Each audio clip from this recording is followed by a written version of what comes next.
नमस्कार, good morning. Times now Bharat देख रहे हैं आप और आपके साथ मैं हूं दीपिका यादव। गुड मॉर्निंग, स्वागत है आपका फिट इंडिया के सुपर हिट बुलेटिन में। मैं आपके साथ श्वेता श्रीवास्तव। तो शुरू हो चुका है फिट इंडिया का सुपर हिट बुलेटिन, जिसमें हर वो खबर होगी जो आपके लिए जानना जरूरी है। देश दुनिया, पॉलिटिक्स हो, स्पोर्ट्स हो, एंटरटेनमेंट हो, सब कुछ हम आपको बताएंगे और साथ ही साथ आपको इंस्पायर भी करेंगे कि बुलेटिन देखने के साथ साथ आप थोड़ा सा अपने फिटनेस के लिए भी और ज्यादा अवेयर हो जाए। बिल्कुल श्वेता, और हम श्योर है कि हमारे जो व्यूअर्स होंगे वो अपने खबरों के साथ साथ अपने फिटनेस का भी बहुत ज्यादा ख्याल रखेंगे। तो शुरू करते हैं फिट इंडिया का सुपर हिट बुलेटिन।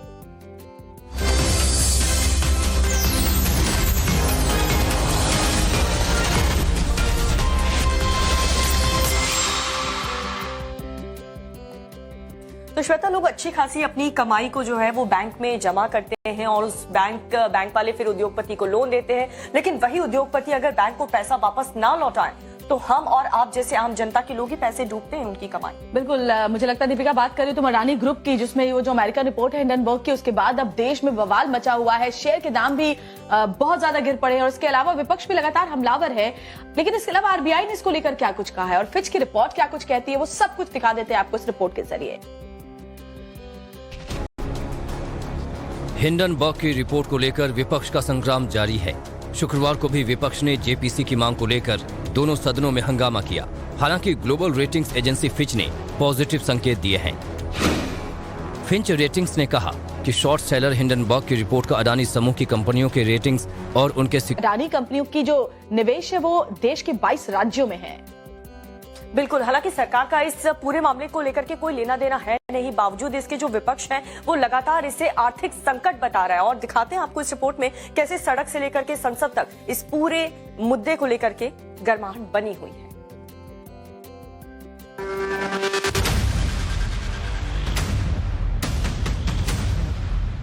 हिंडनबर्ग की रिपोर्ट के बाद 9 दिन में अडानी ग्रुप की संपत्ति आधे से भी कम रह गई है। विपक्ष इस मुद्दे पर मोदी सरकार को घेरने में जुटा है। शुक्रवार को बाजार की हलचल का असर संसद के अंदर भी नजर आया। विपक्षी नेताओं के निशाने पर पीएम मोदी हैं।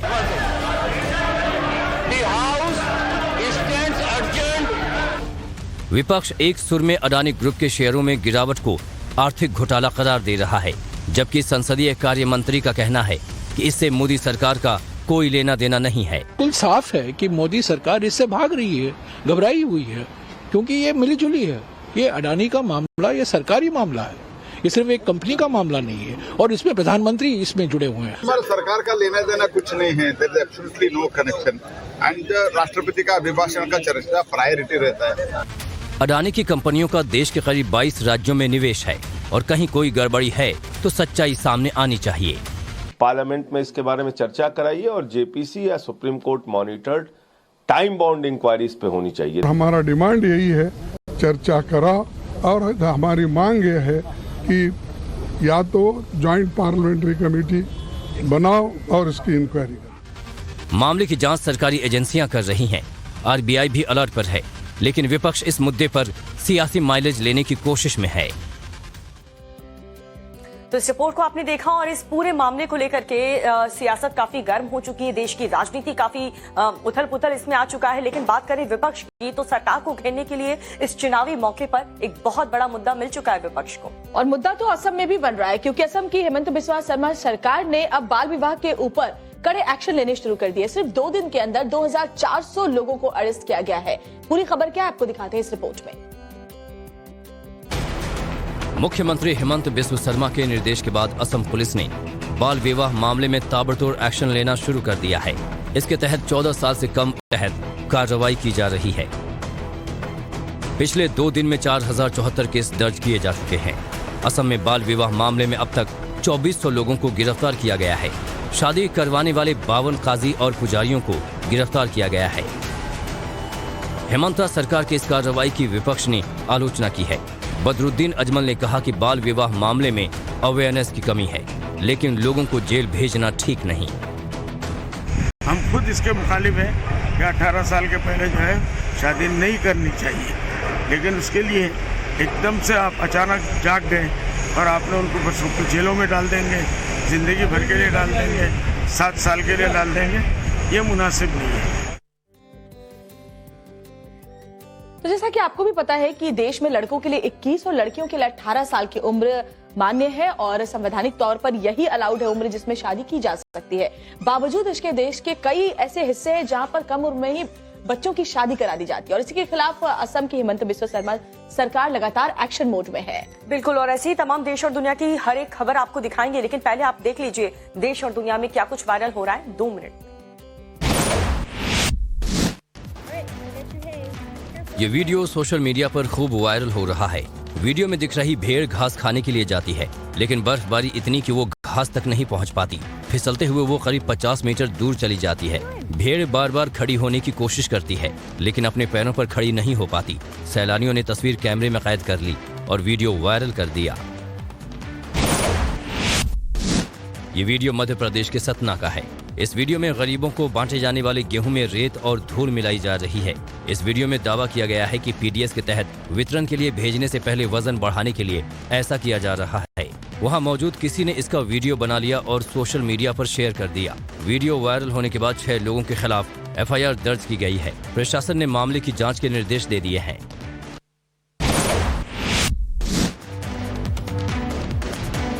ये तस्वीरें रूस के एक राष्ट्रीय उद्यान की है, जहां बर्फबारी के बीच बाघ बाघिन का एक पूरा कुनबा अटखेलियां करता नजर आया। बर्फबारी के बीच मस्ती करते इन बाघों को वैज्ञानिकों ने अपने कैमरे में कैद कर लिया।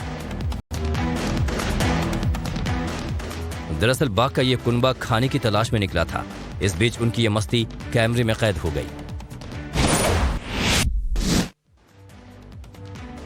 आतिशबाजी और तलवार से केक काटता शख्स। बर्थडे का ऐसा सेलिब्रेशन शायद ही आपने पहले देखा होगा। वीडियो गुजरात के नवसारी जिले का बताया जा रहा है। तलवार से केक काट रहा शख्स शराब तस्कर बताया जा रहा है। वीडियो चखली थाना इलाके के खुंद गांव का है।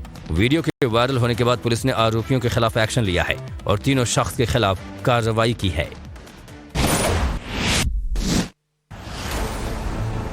चौंका देने वाला ये वीडियो राजस्थान के जोधपुर का है। यहाँ पर कार सवार बदमाशों ने एक सोसाइटी में दहशत मचा दी। कार सवार बदमाश पहले सोसाइटी के अंदर घुसते हैं, जिसको देखने के बाद ये शख्स जान बचाने के लिए दौड़ना शुरू कर देता है, लेकिन एग्जिट पॉइंट पर तैनात गार्ड इसे गिरा देते हैं। तब तक बदमाश कार से यहाँ पहुँचते हैं। उसके बाद गाड़ी से उतरकर इस पर गोलियां बरसा देते हैं, जिसमें इसकी जान चली गई। तो शराब माफिया का ये वायरल बर्थडे सेलिब्रेशन और सतना में मिलावट का खेल, इन दोनों ही चीज को लेकर के, इन दोनों ही केसेस को लेकर के पुलिस प्रशासन की जो टीम है वो काफी एक्शन मोड में है। बिल्कुल, मुझे समझ में नहीं आता ये शराब माफिया के पास लोग शराब लेने जाते ही क्यों है, वो भी ऐसी शराब जो आपकी जान पर बन जाए। देखिए वीकेंड है तो चाय के साथ आप खबरों का मजा लीजिए फिट इंडिया के सुपरहिट बुलेटिन में, क्योंकि जम्मू कश्मीर की जो खबर हम आपको दिखाने जा रहे हैं ना, वहाँ के डोडा जिले में कुछ हालात जोशीमठ जैसे बनते हुए नजर आ रहे हैं। पूरी खबर देखिए इस रिपोर्ट में।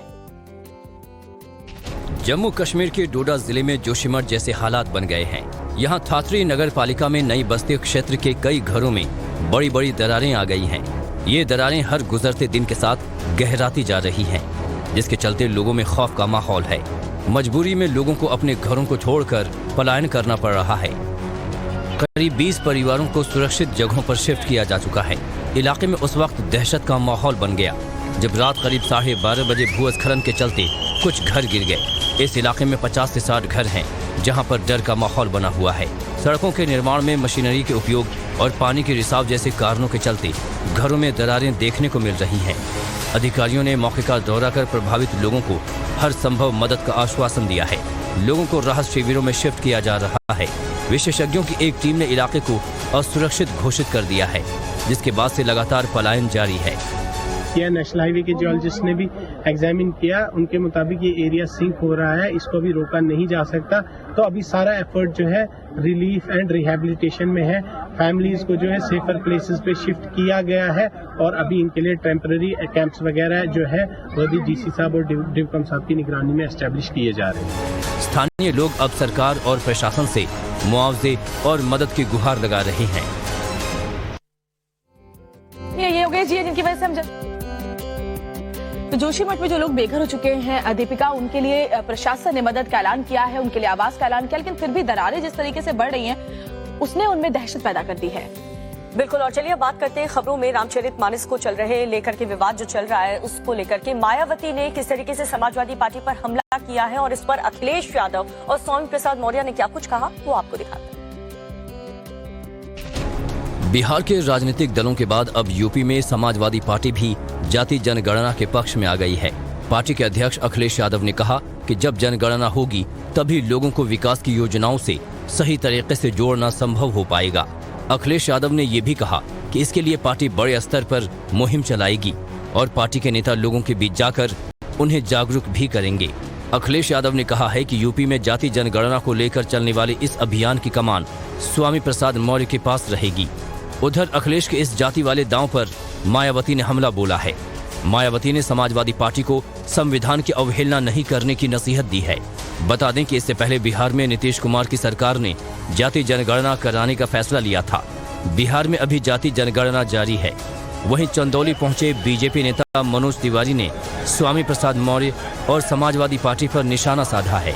सबको एक समान का न्याय देने वाले भगवान राम और रामचरितमानस पे अगर कोई सवाल उठाता है तो मुझे रावण की याद आती है। भाई देखिए, हर युग में रावण है ना, इस युग के रावण ये बन गए हैं। जनगणना का सपना देख करके अखिलेश यादव एक बार फिर से सत्ता में आने की कोशिश यहां पर कर रहे हैं। हालांकि रामचरितमानस को लेकर के लगातार सवालों के घेरे में है अखिलेश यादव और उनकी पार्टी। सवालों के घेरे में तो दिल्ली के मुख्यमंत्री अरविंद केजरीवाल भी दीपिका आ चुके हैं, क्योंकि शराब घोटाले में ईडी की जो चार्जशीट है उसमें अरविंद केजरीवाल का भी नाम है, जिसके बाद भारतीय जनता पार्टी के तमाम जो लीडर्स हैं वो इस कट्टर ईमानदार पार्टी को लगातार उनको लेकर हमलावर हैं। और क्या कुछ चल रहा है इसको लेकर वो आपको दिखाते हैं।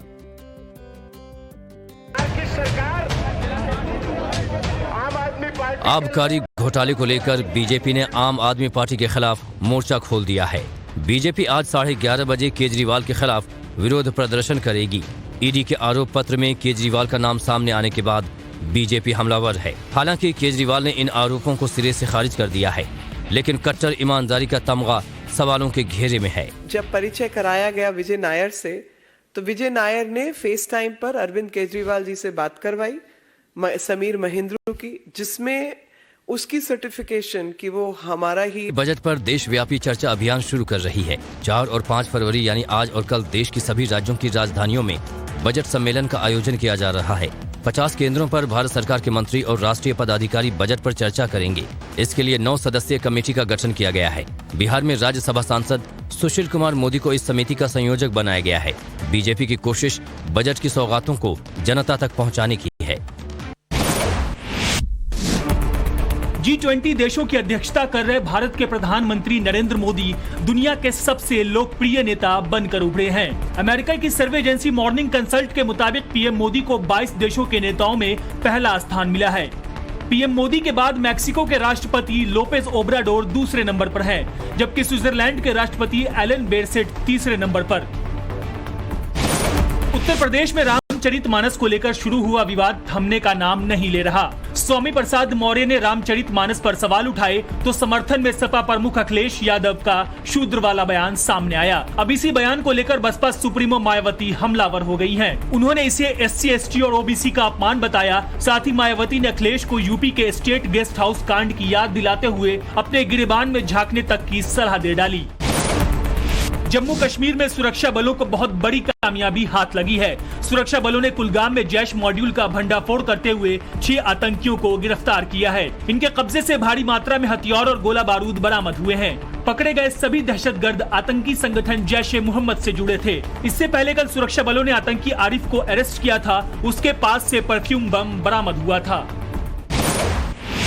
हिमाचल प्रदेश के चंबा जिले में बड़ा हादसा हो गया। यहाँ भरमौर के जनजातीय इलाके को होली तहसील से जोड़ने वाला पुल ढह गया। हादसे की वजह से कई गाड़ियां पुल से नीचे नाले में जा गिरी। पुल टूटने की वजह कुठेड़ हाइड्रो पावर प्रोजेक्ट के 2 डंपर बताए जा रहे हैं। ये डंपर पुल से गुजर रहे थे, तभी अचानक पुल टूट गया और डंपर समेत कई गाड़ियां नाले में जा गिरी। हादसे में एक शख्स की मौत हुई है, जबकि कई घायल हैं।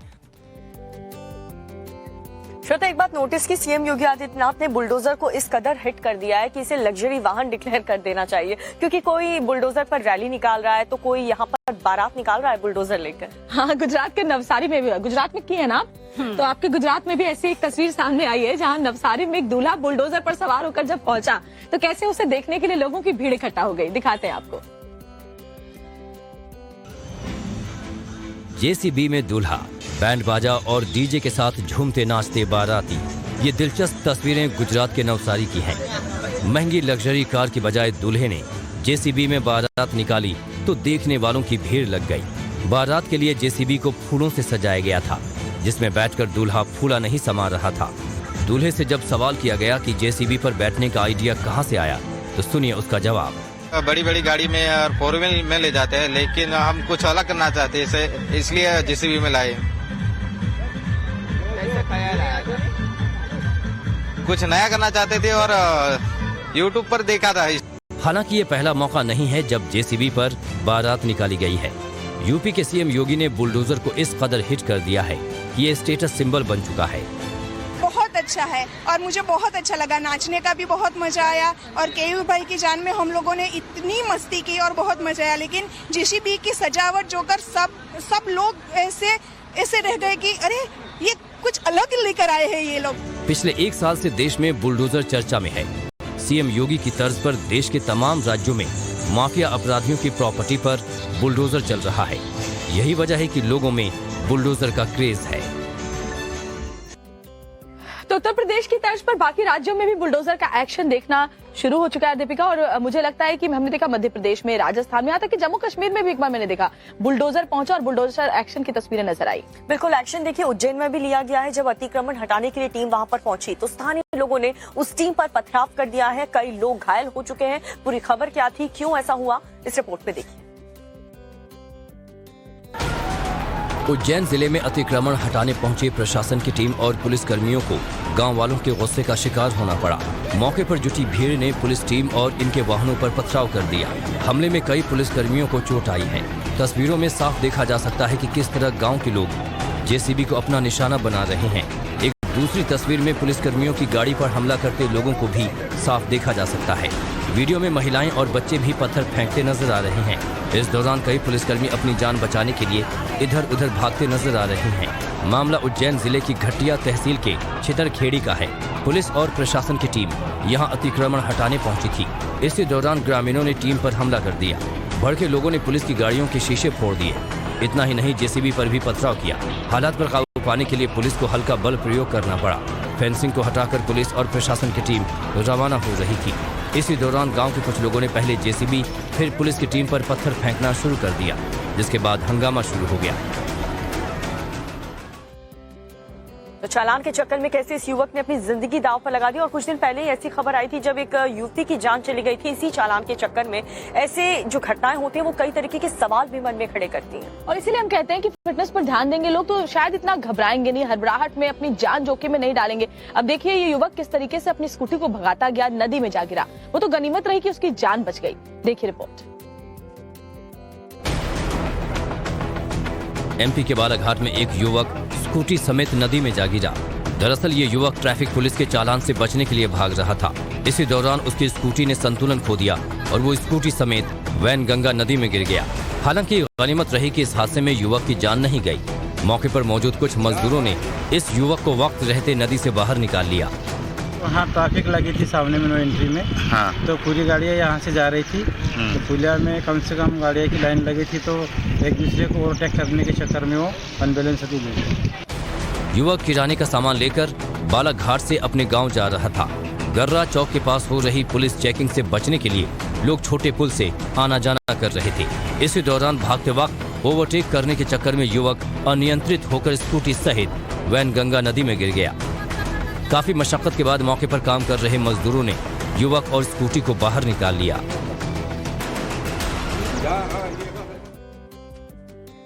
और अगली खबर उत्तर प्रदेश के मुख्यमंत्री योगी आदित्यनाथ से जुड़ी हुई। जो प्रयागराज में थे, उन्होंने बार एसोसिएशन के स्थापना दिवस में हिस्सा लिया। जी हाँ, उन्होंने वकीलों से बात भी की है और क्या हल इसका निकालेंगे और क्या कुछ बात उन्होंने की है, इस शॉर्ट रिपोर्ट में आपको दिखाते हैं।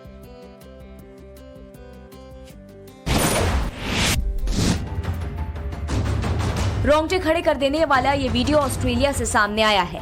इस वीडियो में देखिए 3 मछुआरे समंदर में जिंदगी से जद्दोजहद कर रहे हैं और इनकी जिंदगी इस कूलर बॉक्स के सहारे टिकी हुई है। ऑस्ट्रेलिया की मैरीटाइम सेफ्टी सिक्योरिटी अथॉरिटी को जब इसका पता चला तो वो 3 मछुआरों के रेस्क्यू के ऑपरेशन में जुट गए। इसके बाद कड़ी मशक्कत के बाद इन्हें सुरक्षित बाहर निकाला गया। बर्फबारी की तस्वीर मिडिल ईस्ट के देश लेबनान की है, जिसको देखने से ऐसा लग रहा है कि ये देश आइस एज में आ गया है। शहर का कोना कोना बर्फ की सफेद चादर से ढक गया है। सड़क, घर, पेड़, पहाड़ सभी पर बर्फ की मोटी मोटी परत जम गई है। LA से माउंट लेबनान तक हर जगह बर्फबारी का यही हाल है, जिसको एक न्यूज एजेंसी के पत्रकार ने वीडियो में कैद किया है।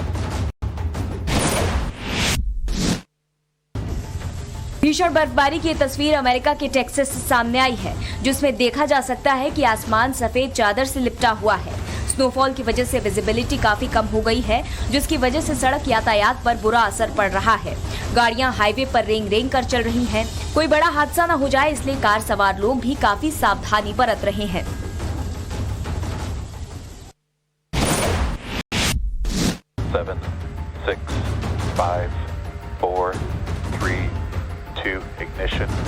SpaceX ने रॉकेट लॉन्चिंग में बड़ी कामयाबी हासिल की है।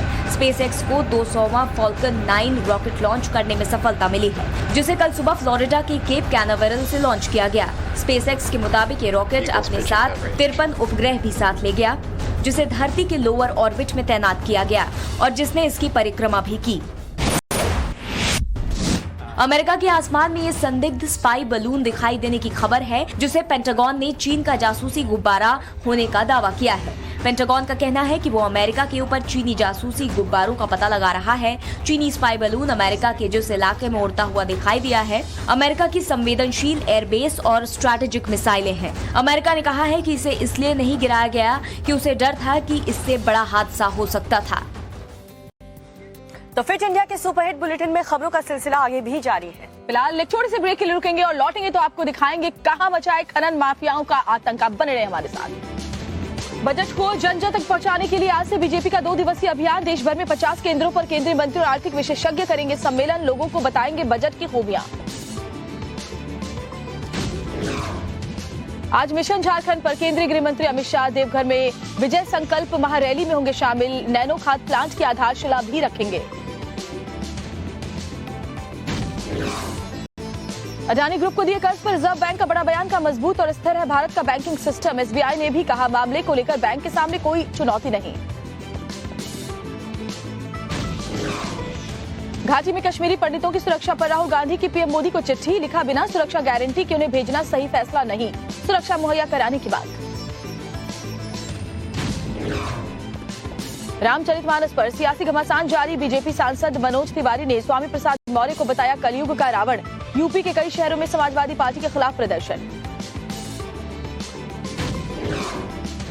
और जोशीमठ के बाद अब जम्मू कश्मीर के डोडा में भी घरों पर संकट। दरार पड़ने से कई इमारतों को घोषित किया गया असुरक्षित। 19 परिवारों को सुरक्षित जगहों पर भेजा।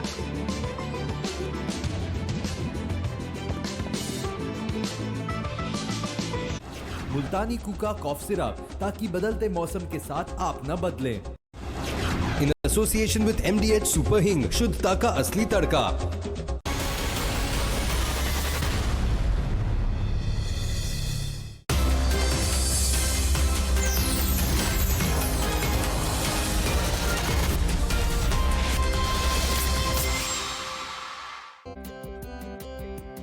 तो ये थी इस वक्त की टॉप हेडलाइंस। रुक करेंगे कुछ और खास खबरों का। अगली खबर हमारी क्या होगी श्वेता? अगली खबर मुख्यमंत्री योगी आदित्यनाथ से जुड़ी हुई है, जिसमें वो प्रयागराज में मौजूद थे, जहां बार एसोसिएशन के स्थापना दिवस कार्यक्रम में शामिल हुए। देखिए। सीएम योगी इलाहाबाद हाईकोर्ट बार एसोसिएशन के 150वें स्थापना दिवस समारोह में शामिल हुए। इस दौरान बड़ी संख्या में वकील सीएम योगी को सुनने के लिए पहुंचे थे। इस दौरान सीएम योगी ने वकीलों की समस्याओं को सुना और जल्द निस्तारण का भरोसा दिलाया। सीएम योगी ने कहा कि जिला अदालतों में भी वकीलों के लिए चेंबर बनाए जाएंगे। कि जहां पर अभी डिस्ट्रिक्ट कोर्ट नहीं बने हैं, वहां पे इंटीग्रेटेड कोर्ट बिल्डिंग बनाने के साथ साथ हम लोगों ने जिला मुख्यालयों को भी और कमिश्नरी मुख्यालय को भी इंटीग्रेटेड मुख्यालय बनाने की दिशा में कार्य प्रारंभ किया है। हम लोग चाहेंगे कि वास्तव में एक मॉडल बनेगा, ये न केवल उत्तर प्रदेश के लिए बल्कि देश के लिए, पूरी न्यायिक व्यवस्था के लिए भी और प्रशासनिक व्यवस्था के लिए। बता दें कि हाईकोर्ट के क्रिकेट ग्राउंड पर 2 दिवसीय कार्यक्रम का आयोजन किया जा रहा है। पहले दिन यानी शुक्रवार को सीएम योगी ने कार्यक्रम का शुभारंभ किया। आज केंद्रीय कानून मंत्री किरण रिजिजू कार्यक्रम में शिरकत करेंगे। तो सीएम योगी आदित्यनाथ आज वाराणसी के दौरे पर हैं और वो काशी विश्वनाथ में पूजन दर्शन भी करने वाले हैं और इसके साथ जो अधिकारी हैं विकास कार्यों को लेकर के उनके साथ एक इम्पोर्टेंट मीटिंग भी होगी। चलिए खबरों में आगे बढ़ते और बात करते हैं खनन माफियाओं के हौसलों की। देखिए कितना दुस्साहस है इसके अंदर कि खनन माफिया ने एक डीएसपी को रोकने के लिए उसके ऊपर डंपर चढ़ाने की कोशिश की। पूरी खबर क्या है आपको इस रिपोर्ट में दिखा देते हैं। हरियाणा के करनाल में खनन माफिया का आतंक देखने को मिला है। घरौंडा में खनन माफिया ने डीएसपी मनोज कुमार को डंपर से कुचलने की कोशिश की।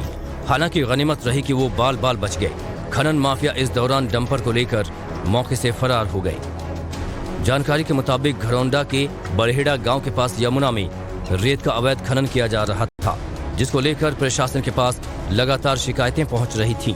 इसी कड़ी में शुक्रवार दोपहर घरौंडा एसडीएम अदिति और डीएसपी मनोज कुमार के नेतृत्व में एक टीम यमुना नदी में खनन माफिया पर छापेमारी करने पहुंची थी। रेत से भरे डंपर को डीएसपी मनोज कुमार ने रोकने को कहा तो डंपर के ड्राइवर ने उन्हीं पर डंपर चढ़ाने की कोशिश की।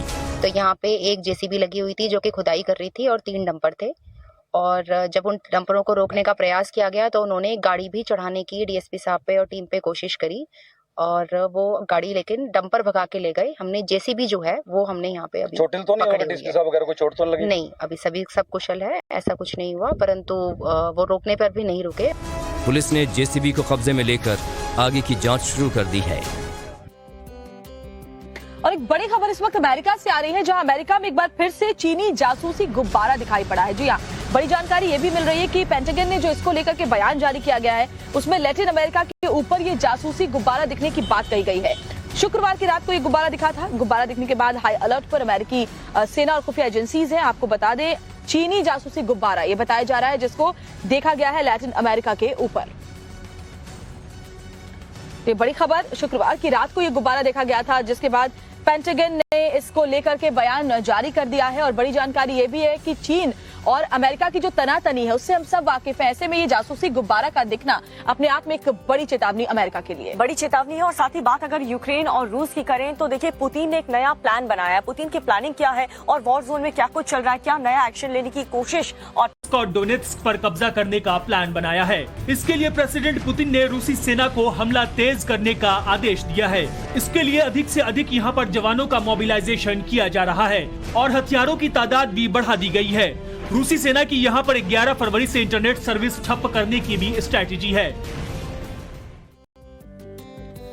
तो वॉर जोन से हर दिन बीते 1 साल से डरावनी तस्वीरें सामने आई है, लेकिन ऐसी हैरान कर देने वाली और डराने वाली तस्वीर छत्तीसगढ़ से भी सामने आई। बिल्कुल, छत्तीसगढ़ में ऐसा ही कुछ हुआ है जिसने सबके दिलों को दहला कर रख दिया, जहां एक सगे भाइयों ने अपने चाचा को पटवारी ऑफिस के सामने पीट कर उसकी जान ले ली। देखिए रिपोर्ट। सरेआम हत्या का ये लाइव वीडियो आपके रोंगटे खड़े कर देगा। छत्तीसगढ़ के जांजगीर चांपा जिले में क्रूरता की हदें पार कर दी गई। जमीन विवाद में 2 सगे भाइयों ने अपने चाचा की बेरहमी से हत्या कर दी। दरिंदों ने पहले चाचा को सड़क पर गिरा कर पीटा और फिर भारी पत्थर से कुचलकर मार डाला। आरोपी वीडियो बना रहे लोगों को भी धमकी देता है। हैवानियत को अंजाम देकर आरोपी भागने की फिराक में थे, लेकिन पुलिस ने दोनों को गिरफ्तार कर लिया। घटना को कारित कर दोनों आरोपी वापस फरार हो गए थे और भागने का प्रयास कर रहे थे, जिन्हें पुलिस द्वारा हिरासत में किया गया और कुछ जमीन विवाद के कारण उसकी हत्या करना स्वीकार किया। पुलिस के मुताबिक 67 साल के खोर बहरा साहू पटवारी ऑफिस आए थे। वो अपनी जमीन की नाप करवाना चाहते थे। इसी दौरान भतीजे संतोष साहू और उत्तम साहू मौके पर पहुंच गए और मारपीट शुरू कर दी। पटवारी ऑफिस से निकलते ही आरोपियों ने फिर से चाचा पर हमला कर दिया और तब तक पीटते रहे जब तक कि उनकी मौत नहीं हो गई। हैरानी की बात यह है कि किसी ने भी आरोपियों को रोकने की कोशिश नहीं की। और इस समझ से परे है कि कोई इतना हैवान दीपिका कैसे हो सकता है। और सवाल तो उन लोगों पर भी है जो वहां पर तमाशबीन बन के खड़े रहे, ये पूरा वाकया अपने मोबाइल कैमरे में रिकॉर्ड करते रहे, लेकिन रोकने की कोशिश नहीं की हैवानों को। और बात करें अगर आगरा की, तो वहां पर महिलाओं के साथ बदसलूकी की गई है और आरोप पुलिस वालों पर ही लगा है। जैसे ही ये वीडियो वायरल हुआ, क्या कुछ एक्शन लिया गया, पूरी खबर क्या है इस शॉर्ट रिपोर्ट में देखिए। महिलाओं से मारपीट करती पुलिस का ये वायरल वीडियो आगरा का है। एसआई की अगुवाई में पुलिस टीम देर रात इलाके में छापेमारी करने गई थी। इसी दौरान स्थानीय महिलाओं ने पुलिस का विरोध किया। गाली गलौज के बीच विवाद बढ़ गया और एसआई दीपक चौहान ने महिलाओं से बदसलूकी और मारपीट कर दी, जिसका वीडियो वायरल हो गया। वीडियो में पुलिसकर्मी महिलाओं से मारपीट करते नजर आ रहे हैं। महिलाएं भी पुलिसकर्मियों को घेरे नजर आ रही हैं। वीडियो सामने आने के बाद डीसीपी ने आरोपी पुलिसकर्मियों पर कार्रवाई की है। सिकंदरा थाना क्षेत्र का एक वीडियो सोशल मीडिया वायरल हो रहा था, उसका संज्ञान लेते हुए मेरे द्वारा तत्काल प्रभाव से दीपक चौहान नामक सब इंस्पेक्टर को निलंबित कर दिया गया है और पूरे मामले की जांच एक सहायक पुलिस आयुक्त स्तर के अधिकारी को दे दी गई है। डीसीपी ने पुलिस अधिकारी दीपक चौहान को सस्पेंड कर दिया है। पूरे मामले की जांच जारी है, लेकिन इस घटना को लेकर यूपी पुलिस सवालों के घेरे में है। और इस बीच एक बड़ी खबर आपको बता दें, जहां पर बजट को लेकर के बीजेपी की तरफ से एक विशेष अभियान 2 दिनों तक चलने वाला है। 50 ऐसे सेंटर्स बनाए गए हैं जिसमें बजट को लेकर के, उसकी बारीकियों को लेकर के, उसकी खूबियां क्या है, ये समझाने की कोशिश की जाएगी। केंद्रीय मंत्री बजट पर देशव्यापी चर्चा करेंगे। राष्ट्रपति अधिकारी इस बैठक पर बजट पर सम्मेलन करने वाले हैं। देश भर में 50 से ज्यादा जगहों पर ये कार्यक्रम का आयोजन किया जाएगा। विशेष अभियान के तौर पर बीजेपी का ये 2 दिन का विशेष अभियान, जिसमें लोगों को बजट की खूबियां बताई जाएंगी। दरअसल इस पूरे कार्यक्रम के पीछे मकसद भारतीय जनता पार्टी का ये है, सरकार का ये है कि आम लोगों तक भी बजट की जो तमाम खासियत है उसकी जानकारी पहुंचे, ताकि लोगों तक ये बताया जा सके कि क्या कुछ खास इस बजट में है। बिल्कुल। और एक तरफ कांग्रेस पार्टी इस बजट को लेकर के लगातार सवाल खड़े कर रही है बीजेपी पर, और बीजेपी दूसरी तरफ आसान भाषा में लोगों को इस बजट की खूबियां बताने का काम कर रही है। चलिए, खूबियां कुछ और भी हैं। स्पोर्ट्स जगत में क्या कुछ हलचल है वो हम आपको बता देते हैं सिर्फ 2 मिनट में। ईशान किशन और शुभमन गिल का ये वीडियो खूब वायरल हो रहा है। इस वीडियो में चहल और ईशान उस शो के जज की भूमिका निभाते नजर आए, जबकि शुभमन गिल एक कंटेस्टेंट का। जज ईशान कंटेस्टेंट गिल पर भड़क जाते हैं। उसी गहमा गहमी में पहले वह गिल से कहते हैं खुद को थप्पड़ मारो। उसी बीच वह एक बार खुद भी गिल को तमाचा जड़ देते हैं। बता दें, तीनों ने ये फनी वीडियो बनाया था जो अब सोशल मीडिया पर खूब वायरल हो रहा है। क्रिकेट की सबसे बड़ी जंग शुरू होने जा रही है। भारत और ऑस्ट्रेलिया की टीमें 9 फरवरी से टेस्ट सीरीज में आमने सामने होंगी। टीम इंडिया के लिए यह टेस्ट सीरीज काफी अहम है, क्योंकि इस जीत के साथ भारतीय टीम नंबर 1 बन सकती है। वर्ल्ड टेस्ट चैंपियनशिप के फाइनल में पहुंचने के लिए रैंकिंग में टॉप 2 में रहना जरूरी है। अभी ऑस्ट्रेलिया नंबर 1 और भारत दूसरे नंबर पर है। भारतीय टीम को 2007 में T20 वर्ल्ड कप के खिताबी मुकाबले में जीत दिलाकर इतिहास रचने वाले मीडियम पेसर जोगिंदर शर्मा ने क्रिकेट के सभी फॉर्मेट से संन्यास का ऐलान किया है। खास बात यह है कि उन्होंने अपने करियर के सभी T20 मैच सिर्फ वर्ल्ड कप में ही खेले और इतिहास बना गए, और आज उन्होंने क्रिकेट से संन्यास का ऐलान कर दिया है। बता दें, जोगिंदर शर्मा अभी हरियाणा पुलिस में DSP पद पर तैनात हैं। ICC T20 महिला विश्व कप अगले शुक्रवार यानी 10 फरवरी को केप टाउन में शुरू होने जा रहा है। इस टूर्नामेंट में 10 से 26 फरवरी के बीच 10 टीमें खिताब के लिए आपस में भिड़ेंगी। 12 फरवरी को भारत का पहले फाइनेंसर से रंगदारी मांगी गई थी और उसके बाद डराने के लिए ये फायरिंग की गई है। देखिए पूरी खबर इस रिपोर्ट में। दिल्ली के सुल्तानपुरी इलाके में एक फाइनेंसर के ऑफिस में फायरिंग की घटना से सनसनी फैल गई।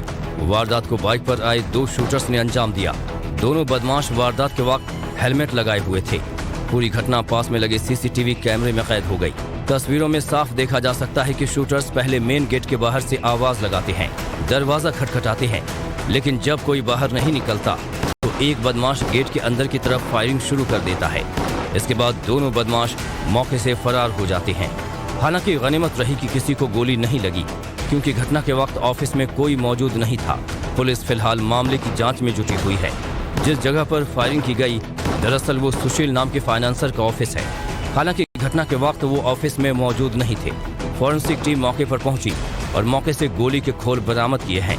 गोली मारने वाले कौन थे और मामले के पीछे रंगदारी या फिर आपसी रंजिश का मामला है, पुलिस इसकी जाँच कर रही है। और एक बड़ी खबर इस बीच आ रही है। केंद्रीय गृह मंत्री अमित शाह झारखंड के दौरे पर हैं। देवघर को जाएंगे और देवघर को आज बड़ी सौगात अमित शाह देने वाले हैं। खबर ये कि यहाँ पर वो इफ्को नैनो फर्टिलाइजर प्लांट का उद्घाटन करेंगे। अपनी यात्रा के दौरान अमित शाह सबसे पहले बाबा वैद्यनाथ धाम मंदिर में पूजा करेंगे और उसके बाद फर्टिलाइजर प्लांट का उद्घाटन करने के लिए पहुंचेंगे। अमित शाह का बीजेपी की विजय संकल्प रैली को संबोधित करने का भी कार्यक्रम है। आपको बताएं कि करीब 1 महीने में अमित शाह का झारखंड का ये दूसरा दौरा है। 1 महीने के अंदर अमित शाह का ये दूसरा झारखंड दौरा होगा। इससे पहले वो 7 जनवरी को चाईबासा के दौरे पर थे। झारखंड में अगले साल लोकसभा चुनाव के साथ साथ विधानसभा चुनाव भी होने हैं। अमित शाह का ये दौरा 2024 में होने वाले लोकसभा और विधानसभा चुनाव की तैयारियों से जोड़कर भी देखा जा रहा है। तो ये बड़ी खबर, आज झारखंड में देवघर में केंद्रीय गृह मंत्री अमित शाह मौजूद रहने वाले हैं। कई कार्यक्रमों में उन्हें हिस्सा लेना है। इससे पहले वो बाबा वैद्यनाथ धाम में पूजा अर्चना भी करेंगे। तो ये सबसे इंपॉर्टेंट इस लिहाज से मैं देखती हूँ दीपिका की भारतीय जनता पार्टी भले ही आपके चुनाव कितने दूर हो, अगले साल ही क्यों ना हो, लेकिन उससे पहले ही जो तमाम दिग्गज है उसकी तैयारियों में लग जाते हैं और यही वजह है कि नतीजों में फिर उनका जो ये एफर्ट है वो नजर भी आता है। और इसीलिए कहा जाता है कि 12 महीने चुनावी मोड वाली पार्टी है बीजेपी। लेकिन बात करें एंटरटेनमेंट की दुनिया की, तो सिद्धार्थ और कियारा की शादी की तैयारियां कहां पर चल रही है, पठान ने कैसे इतिहास रच दिया, प्रभास की अगली प्लानिंग क्या है, 2 मिनट के सेगमेंट में सारी खबरें देखिए। सिद्धार्थ मल्होत्रा और कियारा आडवाणी की शादी की तैयारियां जोरों शोरों से चल रही हैं। चर्चा है कि बॉलीवुड का ये स्टार कपल 6 फरवरी को जैसलमेर के सूर्यगढ़ पैलेस में 7 फेरे लेगा। उनकी प्री वेडिंग फंक्शन 5 फरवरी को संगीत सेरेमनी के साथ शुरू होगी, जहां उनके मेहमान और परिवार के अन्य सदस्य मौजूद होंगे। वहीं उनकी शादी में 100 मेहमानों की लिस्ट तैयार की गई है। जैसलमेर में शादी के बाद कपल मुंबई में ग्रैंड रिसेप्शन करने वाला है। बॉक्स ऑफिस पर पठान हर दिन नया इतिहास रचती दिख रही है। शाहरुख खान की फिल्म पठान ने वर्ल्ड वाइड कलेक्शन में पिछली सभी हिंदी फिल्मों का रिकॉर्ड तोड़ दिया है। ये दंगल को पछाड़कर 9 दिनों में वर्ल्ड वाइड सबसे अधिक कमाई करने वाली फिल्म बन गई है। 9 दिन में 700 करोड़ का वर्ल्ड वाइड कलेक्शन इसने किया है। इस कमाई को देखकर अंदाजा लगाया जा सकता है कि फिल्म जल्द ही 1000 करोड़ के क्लब में भी शामिल हो सकती है।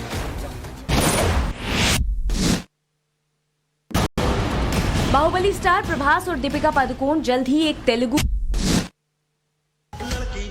अक्षय कुमार और इमरान हाशमी इन दिनों अपनी फिल्म सेल्फी की शूटिंग में व्यस्त हैं। हाल ही में एक्टर ने अपने सोशल मीडिया हैंडल पर इस फिल्म के सॉन्ग मैं खिलाड़ी पर डांस वीडियो शेयर किया है। इस वीडियो में इन दोनों के साथ एक एयर होस्टेस भी ठुमके लगाती हुई नजर आ रही है। अक्षय कुमार और इमरान हाशमी की आने वाली फिल्म सेल्फी का पार्टी सॉन्ग मैं खिलाड़ी तू अनाड़ी रिलीज के साथ ही काफी सुर्खियां बटोर रहा है। और एक बड़ी खबर आपको बताते हैं, दिल्ली एनसीआर में भूकंप के झटके महसूस किए गए हैं और आपको बताएं कि इसकी जो तीव्रता थी वो 3.2 थी। इसलिए लोगों को बहुत ज्यादा इसका आभास नहीं हुआ। लेकिन आपको बताएं कि नेशनल सेंटर फॉर सिस्मोलॉजी के मुताबिक शुक्रवार रात 9:30 बजे ये भूकंप के झटके महसूस किए गए। बहुत ही सामान्य थे, जिसमें कोई नुकसान नहीं हुआ और ज्यादातर लोगों को इसका कोई अंदाजा भी नहीं लगा।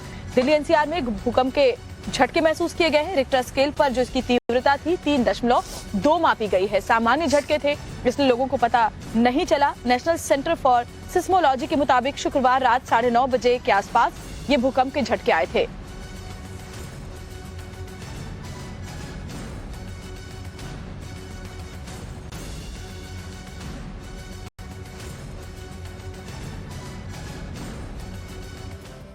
और इस बीच एक और अहम खबर, जिसमें माउंट वॉशिंगटन की बात करें तो जो बर्फीली हवाएं हैं वो लोगों के लिए बहुत बड़ी चुनौती वहां पर बन चुकी है। लोगों को काफी परेशानी हो रही है। 140 मील प्रति घंटे की रफ्तार से हवाओं से जनजीवन बुरी तरह से प्रभावित हो रहा है। मौसम विभाग ने आने वाले दिनों में भी इसी तरह के हालात बने रहने का अनुमान लगाया है। लिहाजा लोगों से सावधानी बरतने के लिए कही गई है, क्योंकि मौसम विभाग ने आने वाले दिनों को लेकर के भी अलर्ट यहाँ पर माउंट वॉशिंगटन में जारी कर दिया गया है। तो 140 मील प्रति घंटे की रफ्तार से चल रही हवाओं से जनजीवन बुरी तरह प्रभावित है। मौसम विभाग ने लोगों को कहा है कि आगे भी ऐसी बर्फीली हवाएं चल सकती हैं।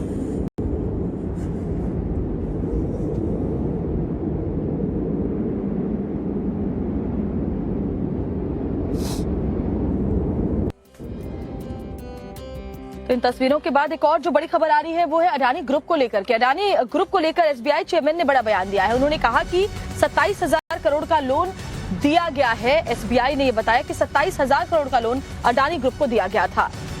हमारी बुक में अडानी ग्रुप का जो एक्सपोजर है वो 0.88% है। एसबीआई ने यह भी जानकारी दी है और साथ ही ये भी कहा कि अडानी ग्रुप को शेयर के बदले लोन नहीं दिया।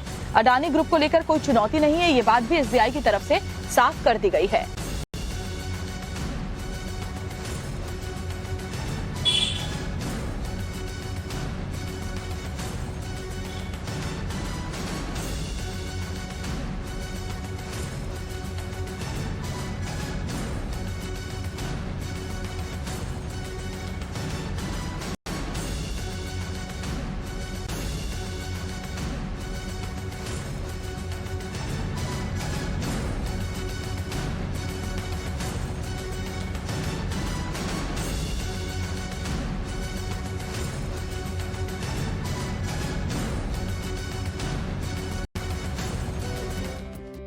और इसी के साथ आज के लिए फिट इंडिया के सुपरहिट बुलेटिन में इतना ही। लेकिन आगे बढ़ते हुए आपको ये जरूर दिखाते हैं कि दिल्ली से मुंबई एक्सप्रेस वे किस तरीके का बना है। इसका जायजा लिया हमारे सहयोगी राकेश पांडे ने, आप भी देखिए।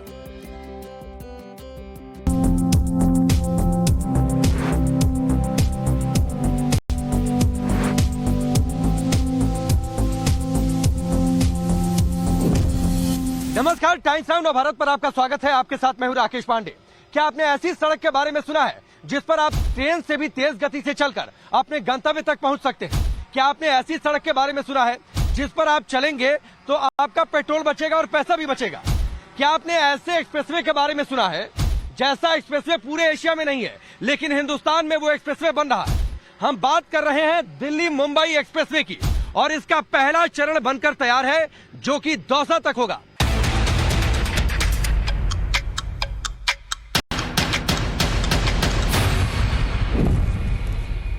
दिल्ली मुंबई एक्सप्रेसवे के शानदार सफर पर जो पहला चरण तैयार है, मैं और अभिषेक आपके साथ लगातार मौजूद हैं। पूर्व अमेरिकी राष्ट्रपति जॉन एफ कैनेडी ने कहा था कि अमेरिका इसलिए रिच है, अमेरिका इसलिए विकसित है क्योंकि वहां की सड़कें शानदार है।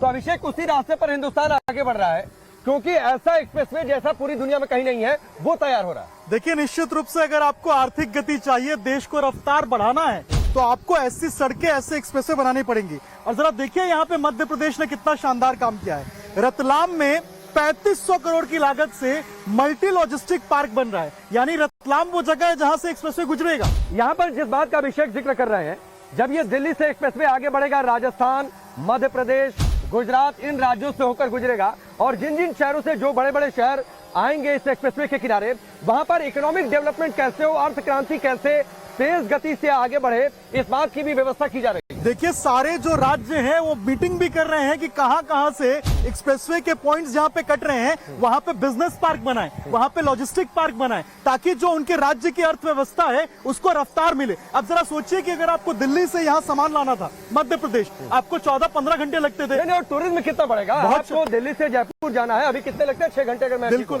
आप इस एक्सप्रेसवे से चढ़ेंगे तो आप सिर्फ 2 घंटे में जयपुर पहुंच जाएंगे। बिल्कुल, निश्चित रूप से 2 घंटे में आप जयपुर पहुंच सकते हैं। यानी कि नाश्ता कीजिए आप दिल्ली में और उसके बाद नहीं, चाय पीजिए दिल्ली में, नाश्ता कीजिए जयपुर में। बिल्कुल बिल्कुल, आप नाश्ता भी कर सकते हैं और दोपहर में प्याज की कचौड़ियां भी खा सकते हैं जयपुर में। देखिए, हम ड्रोन के जरिए आपको पूरा विहंगम दृश्य दिखा रहे हैं कि कितनी शानदार और अद्भुत तस्वीर है। ऐसी सड़क जो आपने हिंदुस्तान में नहीं देखी है। और जिस बात का जिक्र कर रहे हैं, आपको चारों ओर खेत है, हरियाली आपको दिखेगी, लेकिन आप ये जानिए कि जब ये दिल्ली से आप आगे बढ़ेंगे, महाराष्ट्र, मुंबई तक पहुंचेंगे, कई सारे फॉरेस्ट रिजर्व एरिया आएंगे, उनसे होकर एक्सप्रेसवे गुजरेगा। जरा उसके बारे में बताइए। देखिए, निश्चित रूप से कई जंगल है जहां से ये एक्सप्रेसवे गुजर रहा है। जैसे सवाई माधोपुर में जब ये जाएगा, वहां रणथंभौर है। बिल्कुल बिल्कुल, तो जब वो वहां पहुंचेगा तो वहां पे जानवरों के लिए, जो जंगली जानवर है, उनको सुरक्षा का ध्यान रखते हुए वहां पे ओवरपास बनाया जा रहा है।